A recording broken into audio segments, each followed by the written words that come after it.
আসসালামু আলাইকুম সম্মানিত সুধী, আজকে আলোচনা করব আপনাদের সাথে ড্রাগন ফল নিয়ে।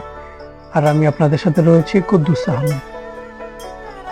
ড্রাগন ফলের কিছু গুণাগুণ ও উপকারিতা সম্পর্কে আপনাদেরকে জানানোর চেষ্টা করব।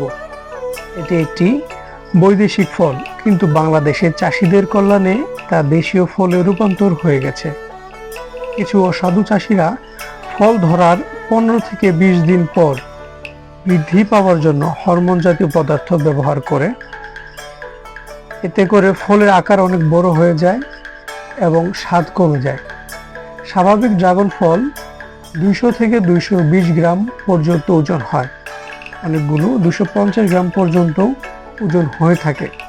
এটি খেতে অনেকটা স্বাদ লাগে, তাই অনেকটা সতর্ক থাকতে হবে এই ফল কিনতে গিয়ে। এখন জানা যাক উপকারিতা। ড্রাগন ফলে প্রচুর পরিমাণে পটাশিয়াম, জিঙ্ক, ম্যাগনেসিয়াম এবং ভিটামিন বি কমপ্লেক্স রয়েছে। ড্রাগন ফলটি হার্টের জন্য খুবই উপকারী। চোখের সুস্থতা ও হজম শক্তি বৃদ্ধি করে এই ড্রাগন ফল। এ ফলে প্রচুর ভিটামিন সি থাকায় রোগ প্রতিরোধ ক্ষমতা বাড়ায় এবং রক্ত স্বল্পতা কমায়। 1 কাপ পরিমাণ ড্রাগন ফলে 18% ম্যাগনেসিয়াম থাকে, যা শরীরে পেশি ও ডিএনএ গঠনে সহায়তা ভূমিকা রাখে।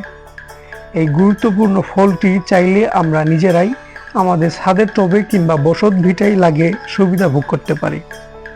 একটি পরিবারের জন্য 5 থেকে 7টি ড্রাগন ফল গাছই যথেষ্ট। সকলে ভালো থাকবেন, সুস্থ থাকবেন।